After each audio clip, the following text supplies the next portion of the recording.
general de esta presentación? Pues que al finalizar la conferencia, el participante conozca la metodología de construcción de un parque eólico de gran escala. Si bien tenemos una charla de 1 hora y un proyecto de estos para construirlo se lleva alrededor de 2 años, entonces trataremos de ser lo más breves posibles, comentándoles que en los meses siguientes, aquí en la División de Educación Continua a Distancia, se estará programando un curso donde se vea con más detalle la construcción de un parque eólico. Como ya escuchamos, las energías renovables son aquellas que se obtienen mediante combustibles presentes en la naturaleza y que son virtualmente inagotables. Como ya mencionó la licenciada, pues podemos contar la eólica, la solar, la geotérmica, la hidroeléctrica, la mareomotriz, unimotriz y la biomasa. Estas energías renovables han constituido una parte importante de la energía utilizada por los humanos. Ya mencionamos algunos ejemplos. ¿Cuál es la matriz de producción eléctrica en México? La producción de energía eléctrica en México a junio de 2016 rondaba los 70.000 megawatts de potencia y las energías limpias contribuyeron con 20.000 megawatts. De esas energías limpias, el 25% correspondía a renovables y el 3% a otras energías limpias, como puede ser la cogeneración, la trigeneración. ¿Cuál es la meta que se ha impuesto el gobierno mexicano al firmar tratados internacionales? Pues que debemos llegar al 35% de energía renovable para el año 2025. ¿Qué quiere decir eso? Que tenemos mucho trabajo por delante, mucho. Y eso es bueno para todos los profesionales de la ingeniería. El desglose de las energías renovables es el siguiente.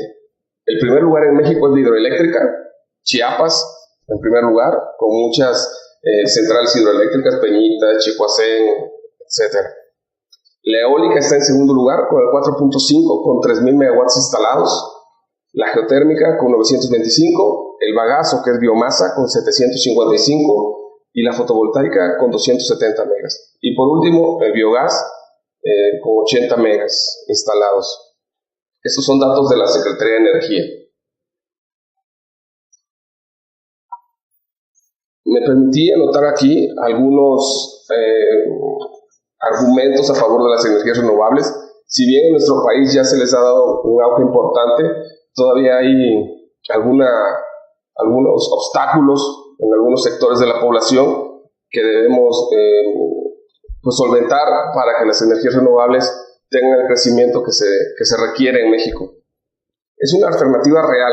O sea, las energías renovables no son un experimento, no son un plan a futuro, no, es una realidad que ya aporta en el 2016 486.000 megawatts de energía instalada en el mundo. Tan solo el año pasado se instalaron 54.000 megas. Países como Dinamarca y como España son los líderes a nivel mundial con una penetración arriba del 25%. En Latinoamérica, Uruguay, por ejemplo, es el país que tiene mayor penetración per cápita de renovables en el mundo. Claro que es un país muy pequeñito, pero bueno, la meta es que todos podamos ir hacia allí. Estos datos que les doy, esos 486.000 megawatts, es tan solo el 5% de la demanda mundial. Y las energías renovables pudieran abastecer el 100% de la energía que consumimos los humanos. Como se sabe, son una energía limpia, no son contaminantes, no generan dióxido de carbono, no generan impactos medioambientales, y los que se generan, ¿por qué? Porque toda actividad humana genera algún impacto medioambiental, son controlados y minimizados. Es una fuente inagotable. El sol está ahí, tiene millones de años dándonos luz y tendrá millones de años dándonos luz y radiación. El viento lo tenemos ahí, existe, seguirá existiendo. Son seguras. ¿A qué me refiero con seguras? Bueno, hemos visto tragedias como en Japón, en Fukushima, que la energía nuclear, si bien es una energía muy potente, bueno, tiene sus bemoles, ¿no? Un aerogenerador, bueno, pues se podría quemar, ¿cierto? Pero vamos, es un tema muy focalizado que no produce mayor impacto. Son autóctonas. ¿Qué quiero decir con esto? Que están en ciertas regiones localizadas y ahí se aprovechan. Y esa energía que se produce en un lugar la puedes transportar a otro. reducen la dependencia económica, la dependencia energética. ¿A qué me refiero con esto? En México tenemos muchas plantas de ciclo combinado que funcionan a gas, pero el gas pues es un recurso no renovable que en algún punto se va a acabar y es un recurso geopolítico. No me quiero meter en otros temas, pero es así. Nadie sabe qué precio va a tener el gas en 15 años, o en 5, o en 20. Pero sí sabemos que la radiación solar va a ser gratis y que el viento va a ser gratis. Entonces, también nos reduce la incertidumbre económica justamente por eso. Tú puedes proyectar un parque eólico a 20 años sabiendo que tus costos de operación son fijos, que tu CAPEX de inversión es fijo y el combustible será gratis durante toda la vida útil de ese proyecto. Algo que no funciona, por ejemplo, con el ciclo combinado. Lo decía en su momento. ¿Alguien sabe cuánto valdrá el gas natural en 10 años? Nadie sabe. Nadie sabe. Crean riqueza y empleo. ¿A qué me refiero con esto? Un buen ejemplo en México es la zona del Istmo de Tehuantepec. Si bien ahora está muy castigada por todos los eventos que han pasado, que todos conocemos, antes de eso era una zona pujante en crecimiento. ¿Por qué? Porque a partir de 2008, 2009, se inició la construcción de un polo eólico en esa zona. ¿Qué pasó allí? Bueno, pues que hay mucho trabajo para la gente local, pequeñas fonditas ahora son restaurantes, pequeñas casas de huéspedes ahora son hoteles, entonces todo derivado del gran auge de las renovables en esa zona. ¿Por qué? Porque ahí estuvimos trabajando 5,000 personas durante 5 o 6 años, entonces toda esa derrama económica de alimentos, tenemos que lavar la ropa, se quedó en ese lugar. O sea, y esto mismo está pasando ahora en Tamaulipas, en San Luis Potosí, en Guanajuato. Y un tema importantísimo es que no son más caras. Hace 30 años que se inició con las renovables en España, en Europa, en Dinamarca, sí que eran más caras que una generación térmica, a carbón, a ciclo combinado, a gas. Pero ahora que la tecnología ha avanzado mucho en estos 30 años, no son más caras que una generación térmica. Al contrario, ahora tenemos precios tan bajos como hace 15 días en Dubái, que se dio un precio de 17 megawatts hora. Eso es bajísimo. Una térmica andará en 50. O sea, que son una alternativa real, barata, eficiente y que habrá que apuntar a ella con mucha fuerza. Esta es la perspectiva de crecimiento de la eólica en México. Solo de la eólica. La fotovoltaica también tiene mucho recorrido en México, pero nos enfocaremos en la eólica. Ahora mismo hay 3,000 megawatts instalados, la mayoría de ellos en Oaxaca. Para el año 2018 se prevé que haya 6,000 megawatts instalados. Y para el año 2020, 12,000 megawatts. Insisto, ¿eso qué quiere decir? Pues que tenemos mucho trabajo por delante. En un año tendrá que estar al doble de lo que está ahora. Y en 4 años, pues tendrá que estar al cuádruple de lo que tenemos ahora. Eso implica muchísimo trabajo y muchísimo trabajo para los profesionales de la ingeniería. ¿Qué es un parque eólico? Un parque eólico es una instalación que está formada por varios sistemas, con objetivo de utilizar la fuerza cinética del viento para producir energía eléctrica. ¿Cuáles son estos sistemas?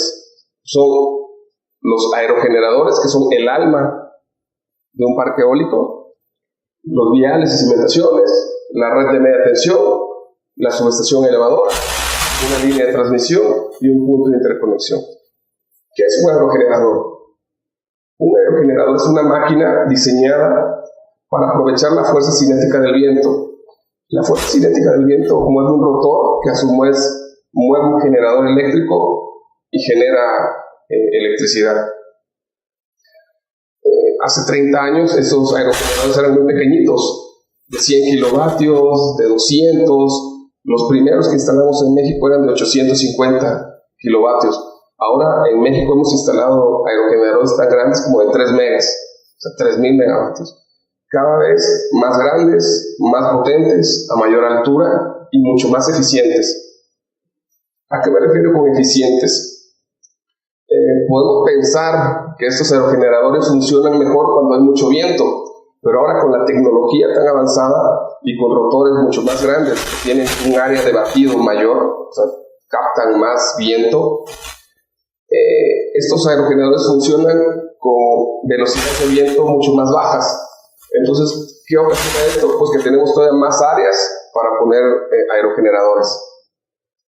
Y así cada uno de los aerogeneradores. En México tenemos parques tan grandes, 150 megas, que son 80 máquinas de 3 megas. Y cada uno de esos aerogeneradores lleva sus cables hasta ese punto de interconexión. Esos cables es lo que le llamamos la red de media tensión.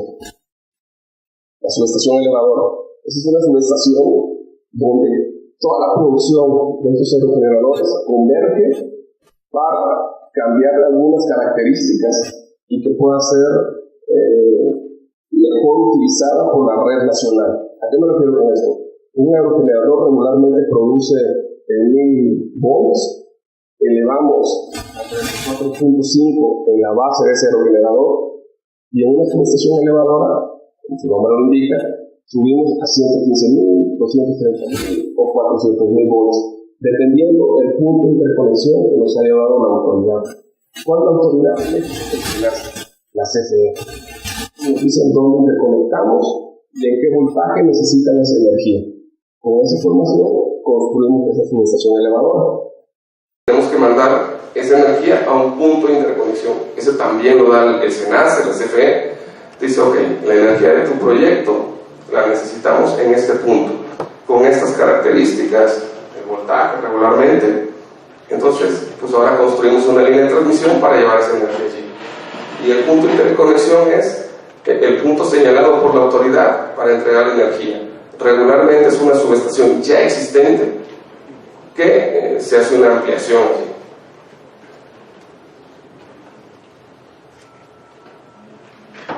Las etapas de construcción de un parque eólico. Para resumir un poco todo esto, les digo, la construcción de un parque eólico como construcción llevará 18 meses, 16 meses, 20 meses, dependiendo del tamaño del parque. Pero previo a eso, tenemos cerca de 2 años de estudios previos. ¿Qué son los estudios previos? Aunque sepamos que en una zona hay mucho viento, por temas de financiamiento, porque bueno, para construir estas obras necesitas dinero, y el dinero pues, lo aportan empresas o bancos o instituciones gubernamentales, les tenemos que demostrar que el viento de esa zona es apto para producir energía eólica. Bueno, entonces montamos unas torres meteorológicas con ciertos equipamientos, anemómetros, veletas, pluviómetros, que te miden, obviamente lo principal es la velocidad del viento, la duración de ese viento, las rachas que tiene ese viento, cuántas horas de viento hay al año. Estas torres regularmente necesitamos tenerlas instaladas 1 año. Para tú poder financiar un proyecto necesitas 1 año de medición, tener los datos de viento, de sol, de lluvia, todo esto. ¿Qué otros estudios previos tenemos? Obviamente estudios topográficos, geotécnicos, geosísmicos, que son los que nos servirán para desarrollar la ingeniería de estos proyectos. Como vemos, son estudios especializados, que los hacen pues, ingenieros especializados, gabinetes especializados. Y es lo que les comentaba, en un proyecto de estos convergen varias disciplinas, la mayoría de las disciplinas de la ingeniería, e implica una fuente de trabajo para todos nosotros. ¿Qué otros estudios hacemos? Pues estudios de cortocircuito para los eléctricos, estudios de armónicos para los eléctricos, son temas muy específicos para saber que la energía que vamos a producir es compatible con la red nacional que tenemos en un punto. Una vez que tenemos estos estudios previos, que tengo que duran alrededor de 1 año, 1 año y medio, pasamos a hacer la ingeniería. La ingeniería de estos proyectos pues, durará alrededor de 6 meses.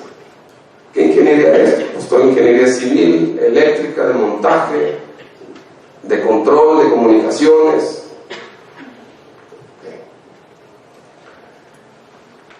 Teniendo ya las ingenierías listas, pues pasamos a las obras civiles y obras electromecánicas. Estos dos puntos nos implican estar en sitio 18 meses. En sitio me refiero a viviendo en lugares apartados, que es donde sopla el viento, que es donde está el recurso eólico que le llamamos. Y como hablábamos, esta obra civil es grandiosa, muy grande. Estas cimentaciones son de las que les hablaba. Esto tiene 20 metros de diámetro, aquí tendrá 1 metro de espesor y en este punto 3 metros. Estamos hablando de 800 metros cúbicos de concreto, pues un colado de 5 horas. Las primeras que hicimos en México, que los diseños estaban menos optimizados, llevaban alrededor de 800 metros cúbicos de concreto, 12 horas de colado, 10 horas de colado, con 50 toneladas de acero. ¿Qué te implica esto? Una logística enorme para tener en un sitio 1000 personas trabajando coordinadamente, todo el mundo programado, qué va a hacer, cuándo lo va a hacer, cuándo lo tiene que entregar, para que estas obras lleguen a su fecha de operación comercial. Las obras civiles también implican los viales. Esos son caminos de acceso que hacemos regularmente de una carretera existente hasta el punto donde se va a montar un aerogenerador. ¿Por qué son importantes esos caminos? Bueno, porque como habíamos hablado, son equipos muy pesados. Regularmente son producidos en Europa, llegan por barco a un puerto mexicano, Veracruz, Salina Cruz, Altamira, y de esos puertos se mueven por carretera al punto de instalación. Estas carreteras pues, son autopistas, carreteras federales que están diseñadas para grandes pesos. Los proyectos eólicos pues, regularmente están en campo abierto, en despoblado. Hay que construir los caminos que soporten esas cargas.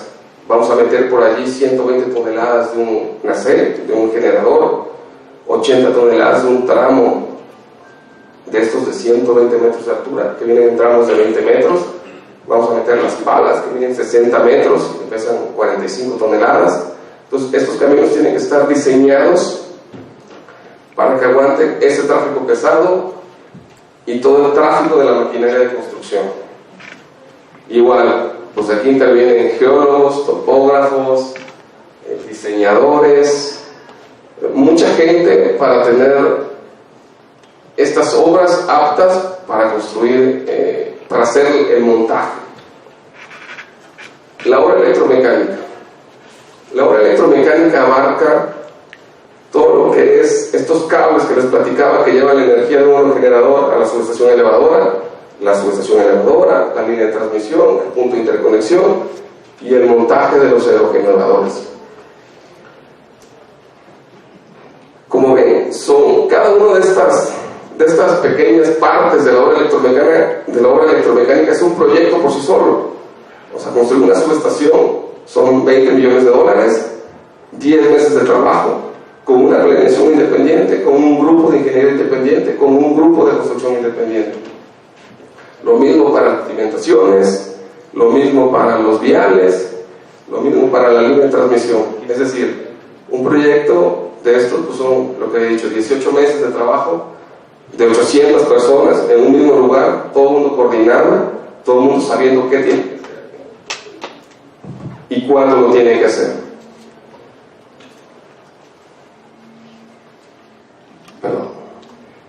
El montaje de los aerogeneradores, los aerogeneradores son el alma de un parque eólico, porque podemos tener subestaciones, podemos tener las obras civiles, que son pues obras que se han hecho durante mucho tiempo en México, ¿no? Siempre se han hecho carreteras, siempre se han hecho cimentaciones de gran tamaño, siempre hemos hecho subestaciones y líneas.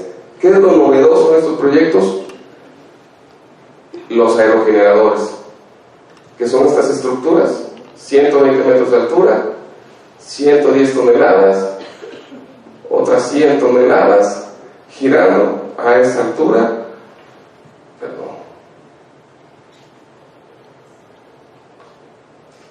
¿Qué necesitamos para montar estos aerogeneradores? Pues unas grúas enormes que cargan 1200 toneladas, que van a estar 100 toneladas a 120 metros de altura. Y una vez que tenemos estos aerogeneradores montados, cableados, apretada toda la tornillería, torqueados, pues viene la puesta en marcha. Cada una de estas maquinitas hay que ponerlas a funcionar, sincronizarlas con la subestación elevadora, sincronizarlas con el punto de interconexión, comunicarlas, que los controles que estén aquí arriba y aquí abajo se puedan manejar en remoto. Es una gran obra de muchas partes que requieren, lo dicho, mucha gente especializada. ¿Cuál es la parte medular de todo esto?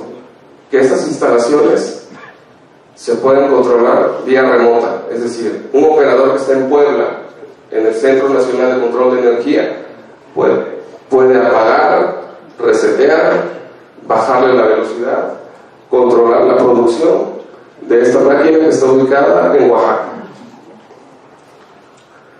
Todo eso a través de comunicaciones, de fibra óptica, de microondas, de una serie de tecnologías que obviamente ya existían, pero ahora están integradas en todo este sistema.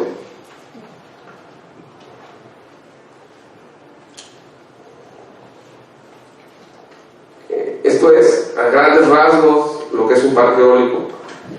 Como se podrán ver, cada una de estas áreas, los estudios previos, la obra civil, la obra electromecánica, la puesta en marcha, pudiera ser una charla por sí sola, ¿no? Y no de 1 hora, de 2 horas, de 3 horas.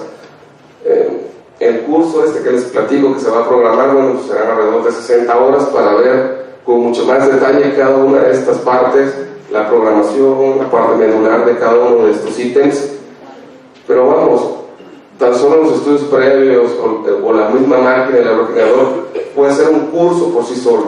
¿Por qué? Porque son temas muy extensos, muy complejos, que bueno, afortunadamente ya tenemos muchos profesionales en México que lo han hecho y que lo seguirán haciendo.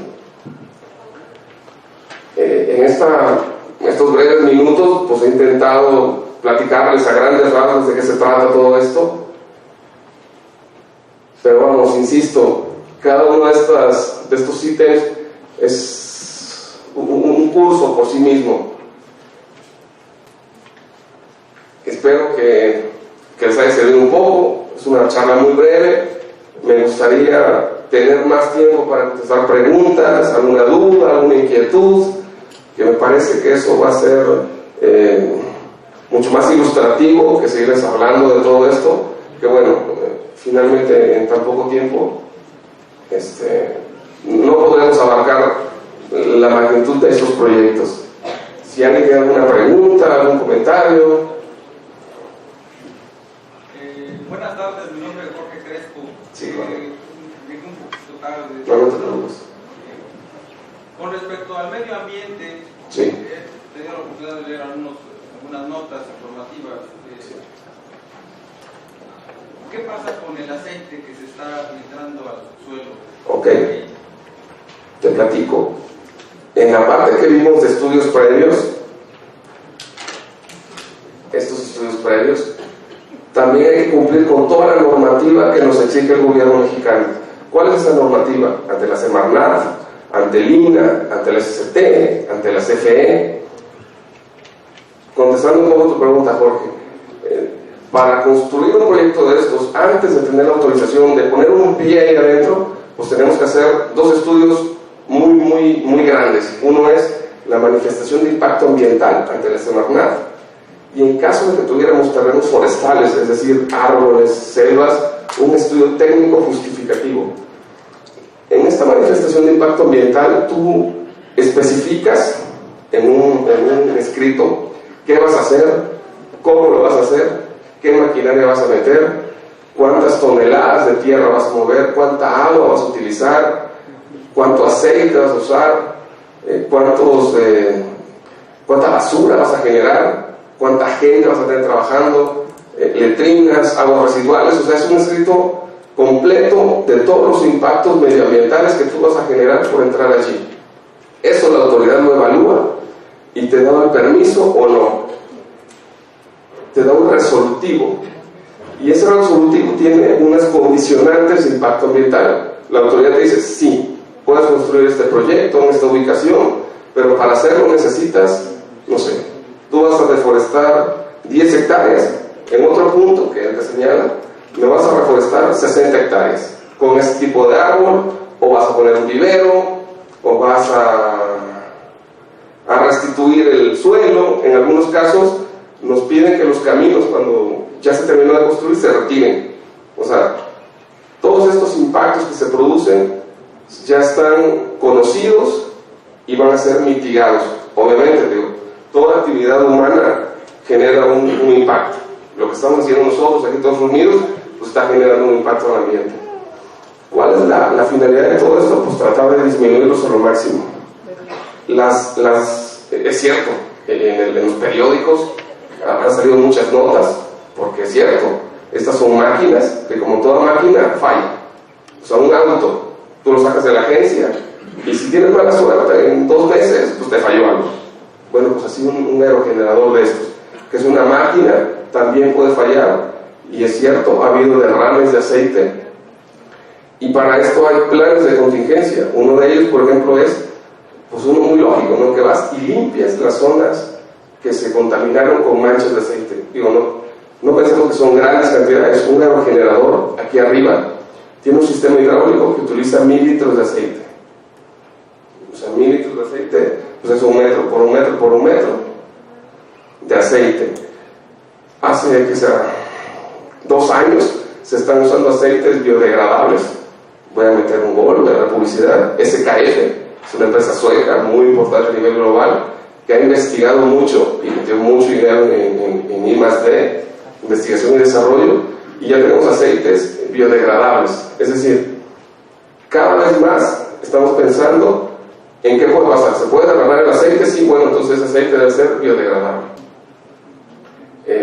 Igual con los vestigios arqueológicos en Oaxaca, donde está el mayor polo de desarrollo de la eólica en México, pues es una zona mixteca y zapoteca. Ahí la mayoría de la gente, sus antepasados son zapotecos, y ellos hablan zapoteco todavía. Bueno, pues ahí para construir un parque eólico, les pongo un ejemplo, Sureste 1, fase 2, 100 megawatts. Ahí, antes de hacer una excavación, antes de meter una maquinaria, teníamos un grupo de arqueólogos, 3 arqueólogos, más toda su gente, avanzando delante de las máquinas. Si llegaba a ver algún vestigio, que lo hubo, esos caminos se tenían que desviar, los aerogeneradores se tenían que cambiar de posición, y se hizo. El INE nos decía, aquí no puedes construir, así que mueve tu aerogenerador, ¿no? Pues lo movíamos. O sea, todas esas cuestiones se están respetando, se están siguiendo los lineamientos de ley. Obviamente ha habido algunos casos muy documentados en la prensa, pero bueno, en la medida de lo posible, no en la medida de lo posible, se están siguiendo los lineamientos marcados por autoridades mexicanas, ¿no? Espero haber contestado tu pregunta. Muchas gracias. ¿Sí?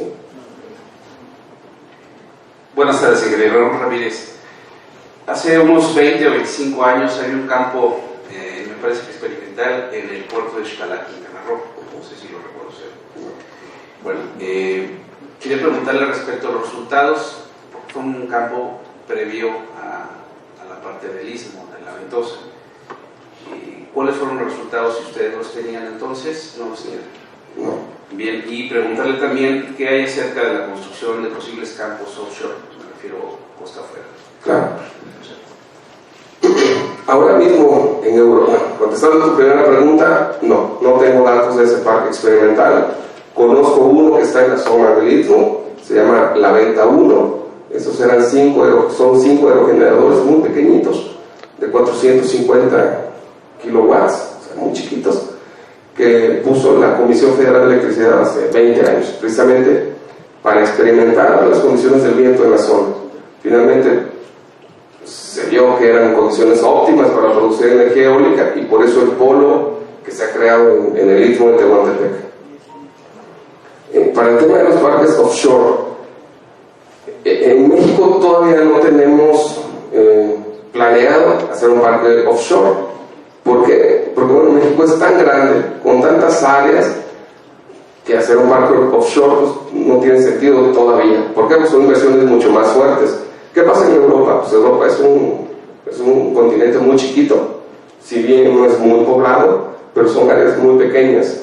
Entonces pues han tenido que optar por construir sobre todo en el Mar del Norte, allá por Irlanda, por allá, por Gales, toda esa zona. ¿Y qué pasa? Pues esos proyectos pues, son muy rentables. Allí se están poniendo máquinas todavía más grandes, hasta de 7 megawatts, o sea, el doble de lo que estamos viendo aquí, en el doble de potencia. Pero obviamente las inversiones son mucho más fuertes, ¿no? O sea, imagínate lo caro que es construir a 10 kilómetros de la costa, ¿no? Pero bueno, de momento en México me parece que todavía tenemos muchas zonas de muy buen recurso en tierra.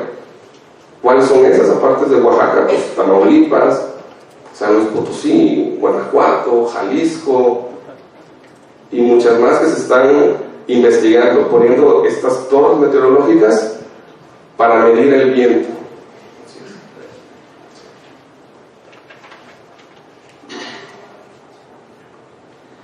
Buenas tardes, ingeniero Ricardo.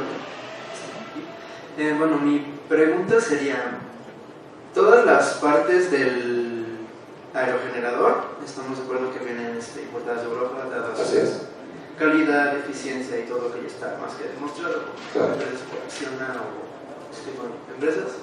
Pregunta sería, ¿cree que sería viable y bueno, así como que se daría apoyo a una empresa mexicana de manufactura de este tipo de tecnologías? ¿Qué puede ser un campo? Yo creo que sí. Si bien tendremos que desarrollar tecnología propia, y eso hay que investigar, hay que meter dinero, hay que dedicar años de investigación, desde mi punto de vista se puede hacer lo que se ha hecho con el industria aeronáutica. En Querétaro, ahí hay plantas de la Rolls-Royce, de la Bombardier, que si bien son tecnología extranjera, ya producen en México. Ahora mismo no tenemos producción de aerogeneradores en México. Ese es todavía un punto que tiene que atacar la autoridad, el gobierno mexicano. Por poner un ejemplo, Brasil. Brasil es el mayor mercado latinoamericano de renovables. Y hay algo que se llama integración nacional de los proyectos. La integración nacional en México en este tipo de proyectos es del 25%. Es decir, de toda la inversión que se haga, el 25% tiene que ser de productos nacionales. Pues ¿con qué se cubre eso? Con los cables, con los equipos de la subestación, con la línea de transmisión.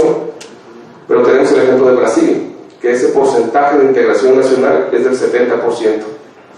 Cuando el gobierno brasileño lo puso, pues todas las grandes empresas energéticas del mundo pues dijeron, no, es mucho, no vamos a ir a Brasil. Y todas están en Brasil, porque es un gran negocio. Entonces, ¿qué pasa? Esa es una política que debería impulsar, que tiene que impulsar el gobierno, y todavía va a ocasionar que tengamos mucho más trabajo los ingenieros mexicanos, ¿no? Ese es todavía un punto pendiente de la autoridad, que ese porcentaje de integración crezca. Quizá no un 70% como en Brasil, pero bueno, más arriba del 25% nos beneficiaría. ¿Qué tuvieron que hacer estas grandes empresas? Acciona, Siemens Gamesa, Nordex, pues poner plantas de fabricación en Brasil. Ahí se producen palas, se producen aerogeneradores, el nacelle, el generador, se producen los tramos tubulares y de ahí los importamos para México, por ejemplo. Las palas, algunas vienen de Brasil. Pero es una política pública que tiene que impulsar el gobierno, ¿no? Las empresas por sí solas pues no lo van a hacer, porque sus costos de producción pues siguen siendo buenos si la planta está en Brasil, o si está en China, o si está en España. Así es.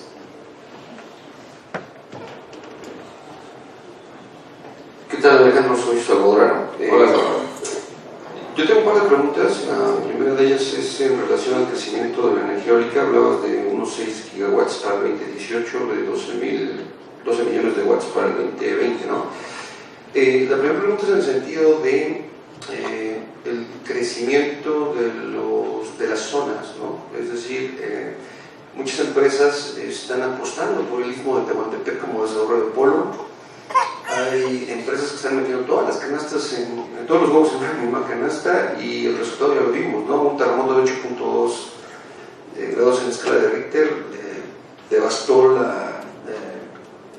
la red de media tensión, devastó muchas subestaciones, causó daños impresionantes, de los cuales ahora apenas ya están volviendo a generar, ¿no? Las plantas. La pregunta muy específica es si ya se tienen contempladas las zonas eólicas en proyección, de forma tal que los parques estén diseminados, ¿no? En ese sentido. ¿Sí? Y la segunda pregunta es respecto a la vida útil uso por medio del parque eólico, ¿no? ¿Cuánto dura? Sabemos que son tecnologías muy nuevas. España ya las tiene muy desarrolladas. España y Uruguay ya no tienen más watts que generar, ya han cubierto el 100% de su demanda.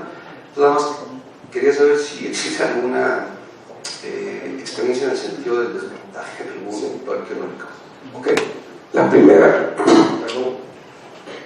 primera, es cierto, el primer gran polo en México fue Juchitán. Ahora, con lo que ha pasado con el terremoto, hubo daños en subestaciones, hubo daños en media tensión. Afortunadamente, los aerogeneradores ninguno sufrió un daño significativo. ¿Por qué? Como son instalaciones, máquinas tan costosas, tan pesadas, tan grandes, la verdad que la ingeniería para cimentar esos equipos es muy buena, muy específica, se hacen muchos estudios. Contestando a tu pregunta, sí, ya hay zonas que no es que estén en estudios, que ya están en desarrollo, o sea, es decir, ahora mismo en Tamaulipas, por ejemplo, se están construyendo 600 megawatts de energía eólica, 400 de Suma Energía, 168 de Acciona, Enel Green Power está por allí. Aquí mi compañero Octavio estuvo en San Luis Potosí hace 4 años construyendo un parque de 100 megawatts. Es decir, lo que decía, en las energías renovables, la energía eólica no es una proyección a futuro, es una realidad. Ya hay parques eólicos en Jalisco, San Luis Potosí, se están construyendo en Tamaulipas, en Baja California, en Chiapas, en la costa de Veracruz. Es decir, ya hay muchas más zonas evaluadas y que sabemos que son productivas para poner un parque eólico. ¿A qué me refiero con productivas? Que el viento que sopla ahí, el viento que hay, da para generar una cantidad de energía suficiente para que un parque sea económicamente redituable. Si bien es cierto que esto lo hacemos o se inició por cuidar el medio ambiente, por el cambio climático, pues no olvidemos que también es un negocio. O sea, estas instalaciones, aparte de que nos ayudan a cuidar pues, nuestro entorno, son un negocio, generan riqueza, generan dinero.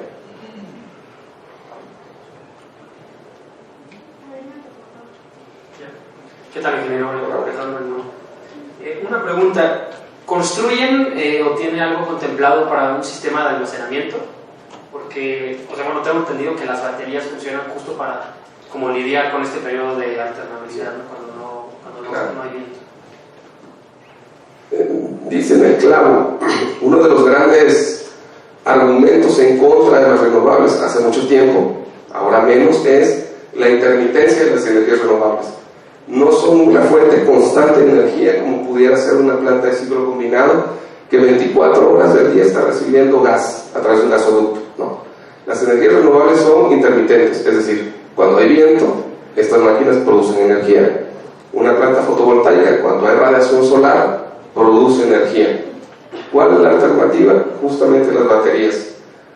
Ahora mismo, todos hemos oído hablar de Tesla, de la empresa esta enorme. Bueno, ellos preocupados mucho por este tipo de generación y de poder acumular esa energía, han invertido mucho dinero en investigación y ya hay, yo le podría decir, un parque de Acciona Energía. Yo trabajé para Acciona Energía hace algún tiempo en Pamplona. Ellos tienen su sede central en Pamplona, España. Allí hay un parque experimental donde un parque eólico tiene una serie de baterías donde almacenan energía. O sea, ¿qué va a pasar? Que en 4 o 5 años eso ya va a ser una realidad, quizá en menos tiempo, ¿no? Donde ya esa energía que podemos producir se puede almacenar. Porque ¿qué pasa? Muchas veces estos parques eólicos pues, pueden producir 100 megawatts de energía, pero resulta ser que la red no puede soportar esos 100 megawatts porque no los necesita. Entonces hay que sacar de servicio un 20% de máquinas o de producción. Entonces tú produces 80 megawatts. Si tuvieras un sistema de almacenamiento, pues esos 20 que no requieras los podrías almacenar, ¿no? Y te digo, ya está funcionando, al menos conozco un primer parque de la empresa Acción. O sea que eso, pues en 3 o 4 años seguro que ya va a estar en los parques de Acción habilitado.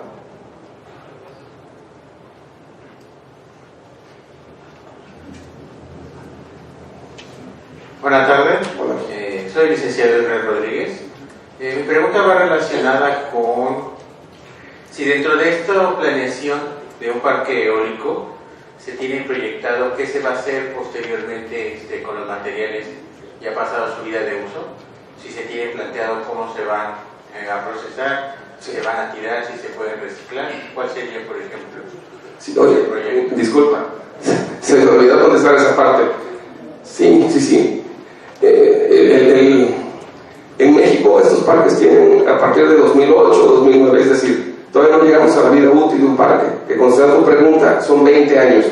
Esa es la vida útil de un parque, o al menos financieramente es lo que se calcula, financieramente. Porque, insisto, esto es un negocio, necesitas dinero para construirlos y que produzca dinero. Entonces tú proyectas a 20 años producir energía para venderla. ¿Y qué pasa? En España ya hay parques que cumplieron esos 20 años, que hace 20 años se montaron con máquinas de 650 kilowatts, que esto era lo más grande que había en esa época. ¿Cuál es la opción ahora? Como tienes el permiso de generación, como tienes el lugar para generar, como tienes el recurso eólico para producir, se están repotenciando. Es decir, se quitan los aerogeneradores, estos pequeñitos, no porque no funcionen, siguen funcionando. Eso es como un auto. Tiene un periodo de garantía de 3 años, de 5 años, y tiene un plan de operación y mantenimiento, como un auto. Cada 40,000 kilómetros le cambias no sé qué a tu carro, y a los 5,000 le cambias, bueno, esto es exactamente igual. A los 2 años le cambias el aceite de la multiplicadora, que es un engrane que te permite regular las revoluciones del eje que va al generador. A los siguientes 2 años cambias el pitch, que es el sistema hidráulico que mueve la pala, y así. Es como un auto, hay un manual. ¿Qué le tienes que hacer? ¿Cuándo lo tienes que hacer? ¿Qué le tienes que cambiar? Si ese manual se sigue, pues hay carros que tienen 50 años, ¿no? Que son un clásico, que valen mucho dinero y siguen funcionando. Pues un aerogenerador es lo mismo. Si tú lo mantienes con su plan de operación y mantenimiento al día, va a seguir funcionando. Esa experiencia se tiene en España. Pero ¿qué pasa? Si puedes poner un aerogenerador que produce más energía, o sea, vas a tener más negocio, más ingresos, pues lo haces. Entonces en España se están repotenciando parques. Quitas la máquina pequeñita, haces otra vez la cimentación y pones un aero más grande. Y esos equipos, contestando todo aquí, que se están quitando, pues algunas piezas son reutilizables y otras no. Finalmente es, pues como tenemos, pues también un deshuesadero de autos, ¿no? Algún lugar donde se van a almacenar. Y bueno, digo, toda actividad humana pues produce un impacto medioambiental, y esto pues tampoco es una solución mágica, ¿no? Producimos impactos medioambientales, pero sí que se están reutilizando algunas partes, ¿no? La cimentación pudiera servir, los tramos de tubo pudieran servir, estos tramos, a lo mejor el de la base, cambias el último para que soporte el aerogenerador nuevo, pero sí que estás haciendo, repotenciarlo y reutilizar.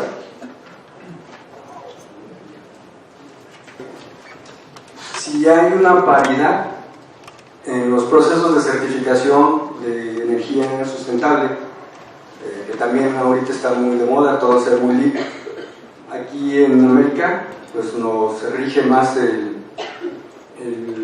Buró de Construcción Sustentable de Estados Unidos, el USBC. En Europa tiene su equivalencia.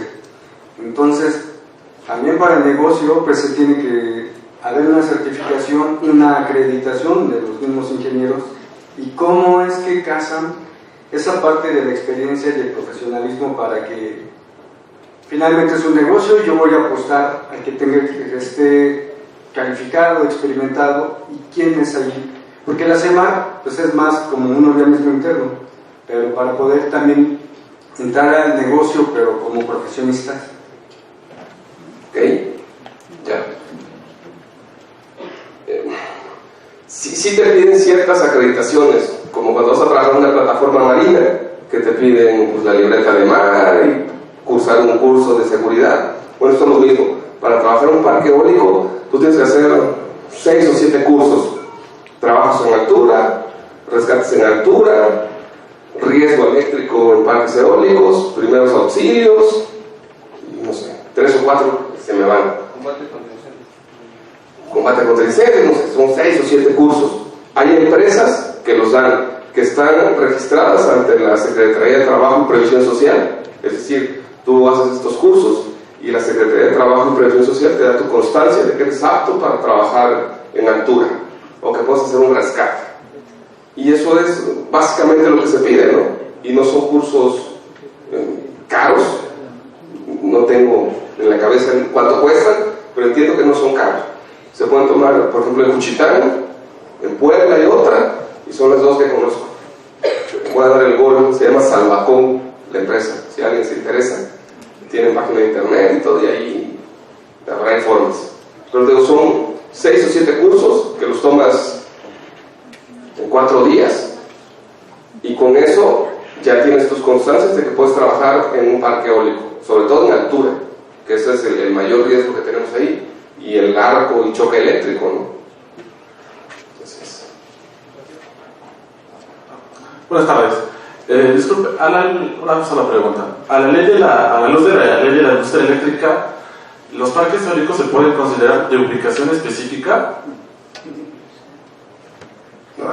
No entiendo a qué te refieres. El artículo 71 de la ley de la industria eléctrica señala que no van a ser aplicables la misma legislación a proyectos de ubicación específica. En un acuerdo que emitió la Comisión Reguladora de Energía, pues, de una manera muy vaga e imprecisa, solamente se refirió a los proyectos eólicos e hidráulicos, pero por las cuestiones que contiene un parque eólico puede considerarse de ubicación específica, es decir, únicamente el lugar que está ubicado es el preciso o el idóneo para desarrollar el proyecto. No sé, no tengo la contestación exacta. Mi opinión es que sí. ¿Por qué? Porque finalmente la pauta para poner un parque eólico en uno u otro sitio no es más que el recurso eólico. Es decir, o sea, si yo tuviera dinero para poner un parque en Sonora, ahí no me serviría porque no hay mucho viento. O sea, hay que ponerlos en los lugares donde hay viento, donde van a producir. Entonces sí que su ubicación es exacta. Gracias. ¿Qué tal? Buenas tardes, mi nombre es Alejandro García. Entendiendo que todos los proyectos requieren inversión, ¿aquí cómo se gestiona el retorno de inversión para el sector privado? Haciendo una analogía con un ciclo combinado, no sé, por ejemplo, Intergen opera su ciclo y él le vende la energía o se la costea a CFE. ¿Aquí cómo se maneja ese costo de la energía? Hay 2 formas. Una es, por ejemplo, el año pasado el gobierno mexicano a través del SENACE convocó a subastas de energías limpias, una primera subasta, una segunda subasta, y en octubre o noviembre de este año se da el fallo de una tercera subasta. Allí el SENACE convocó una licitación abierta internacional con ciertos requisitos y entraron las empresas que cubrían esos requisitos, pues experiencia, financiación, capacidad de operación, bueno.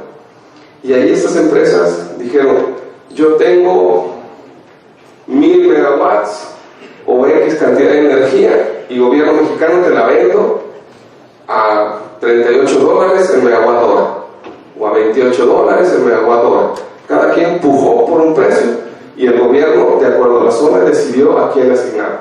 Esa fue una forma. Y la otra es contratos entre privados. Tú, como generador, firmas con una empresa privada un PPA, un acuerdo de compra de energía, donde te comprometes a entregarle durante 20 años cierta cantidad de energía, y eso compromete pues, a comprártelo. Son los dos esquemas que ahora existen en México. Y pues es una negociación de oferta y demanda, ¿no? Yo como generador pues te la voy a querer dar cara para ganar más dinero, y el que me va a comprar me va a decir no, porque aquel me la va a dar en 10% menos. Se hace una negociación y se fija un precio entre privados. Y con el gobierno mexicano fue una subasta. Nadie sabía los precios, se entregaron en sobre cerrado, los abrió el gobierno y dijo, este es el mejor precio, a él le asignan. Y son contratos a 20 años. Durante 20 años el gobierno o un privado se compromete a comprar esa energía, cumpliendo ciertos requisitos también.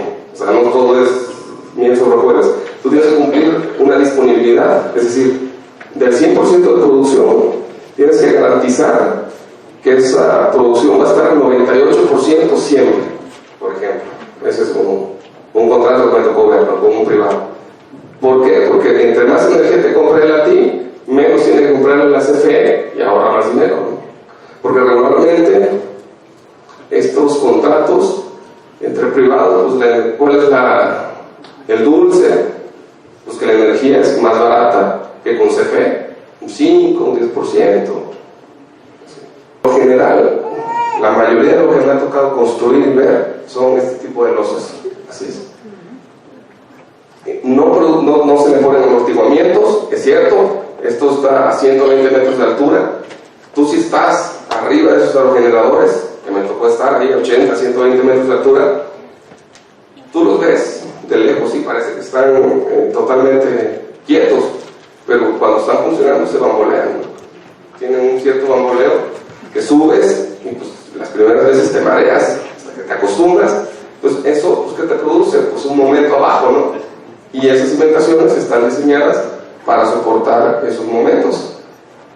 Estas partes de aquí, que no se aprecian muy bien aquí tienen 3 o 4 metros de espesor esa losa de cimentación, y es donde tenemos mucho acero precisamente para evitar el cortante.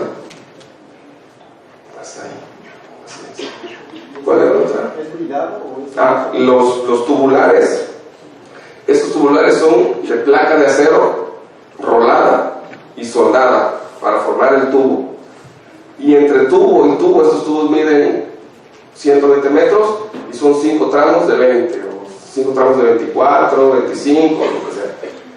Y van atornillados, bridados. Gracias. Sí. Hola, buenas tardes. Primero que nada, muchas gracias por venir a compartir su experiencia. Yo tengo 2 preguntas. Primero que nada, más que nada su opinión.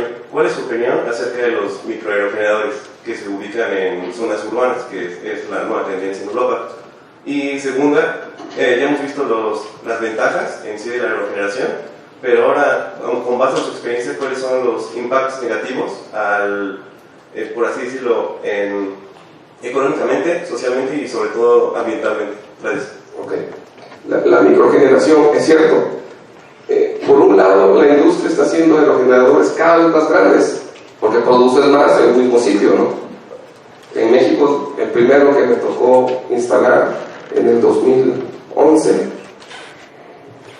fue de 0.85 megawatts, y el último que me tocó instalar el año pasado fue de 3.3 megawatts. O sea, por 3 se multiplicó.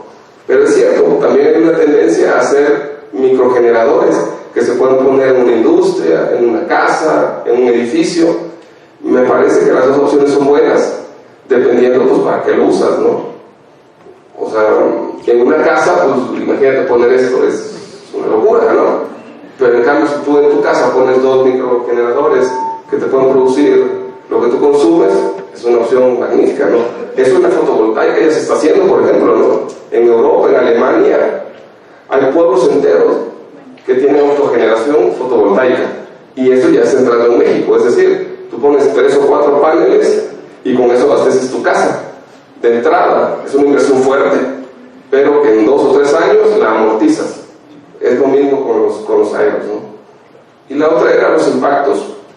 Lo dicho, toda actividad humana, la que tú me digas, produce un impacto medioambiental, social, económico, pues unos buenos, otros malos. ¿Qué hay que poner en la balanza? Pues eso, que es menos malo. Al final me parece, o mi experiencia es, que estas instalaciones han traído un desarrollo a las zonas donde se ha puesto. Que de inicio hubo problemas sociales, sí, muy fuertes, porque recordemos que las empresas y las instituciones gubernamentales están formadas por personas. Toda organización humana está formada por personas. Entonces, pues sabemos personas malas, buenas y regulares. Y pues aquí llegaron a Juchitán pues, algunas personas malas, ¿no? Hicieron algunas cosas que no tenían que hacer, que no estaban éticamente bien, y hubo unos problemas enormes, ¿no? Finalmente esos problemas se resolvieron y los proyectos están funcionando. Y tan están funcionando que la gente ahora pues quiere más proyectos porque sabe que hay más dinero, ¿no? ¿Cuáles fueron esos problemas? Pues que llegaron empresas que tenían que pagar. Esta tierra donde tú pones un proyecto es tierra privada, ya sea privada o ejidal. Entonces tú vas, platicas con el dueño de esa tierra o con los representantes ejidales, tienes una asamblea así donde hay 120 señores que son dueños de la tierra y te tienes que poner de acuerdo con ellos de cuánto dinero les vas a pagar por dejarte poner estos equipos. Desde mi punto de vista es un muy buen dinero, ¿no? Me tocó ver gente que recibía 600,000 pesos al año por 10 hectáreas que tenían espinas. Esa es la verdad. Ahora ya tienen zorro, porque como ya tienen dinero, pues han sembrado. Bueno, entonces me parece que es una muy buena solución.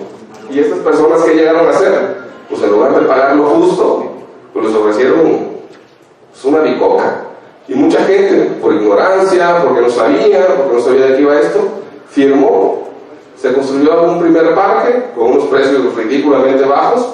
Cuando llegaron los siguientes parques pagando lo justo, pues esas personas que habían engañado, porque esa es la verdad, pues hicieron bloqueos, paros. Todos sabemos que la gente de Oaxaca y todos somos aguerridos cuando se nos engaña. Pues ellos estaban en su derecho y lograron que esos contratos se revisaran y se modificaran. Ahora, antes de construir un proyecto de estos, ya el gobierno mexicano puso más requisitos. Si un proyecto se construye en una zona donde arriba del 40% de la población es indígena, hay que hacer una consulta indígena, hay que hacer una evaluación de impacto social, enumerar así como el impacto ambiental, qué vas a hacer, cómo lo vas a hacer, cómo va a influir en la población local, cómo lo vas a mitigar, y con eso el gobierno te da la luz verde o no para hacer el proyecto. Hay proyectos en Oaxaca que no se han construido o que se han cambiado de lugar porque la población no aceptó el proyecto, y eso es válido. O sea, si todo el mundo se puso de acuerdo y dijo no queremos estas máquinas aquí porque se ven feas, pues sí, se ven feas, y no firmaron, bueno, pues el proyecto se movió. Hay algunos proyectos que tienen 4 años parados porque tú lo viste, Mariña Renovables es el gran caso, que se ha movido 3 veces de ubicación porque los habitantes locales no lo quieren. Bueno, ahora ya se movió a otro pueblo y ya está construyéndose. Mariña Renovables es un proyecto muy grande, 400 megawatts. Pero bueno, todo es perfectible.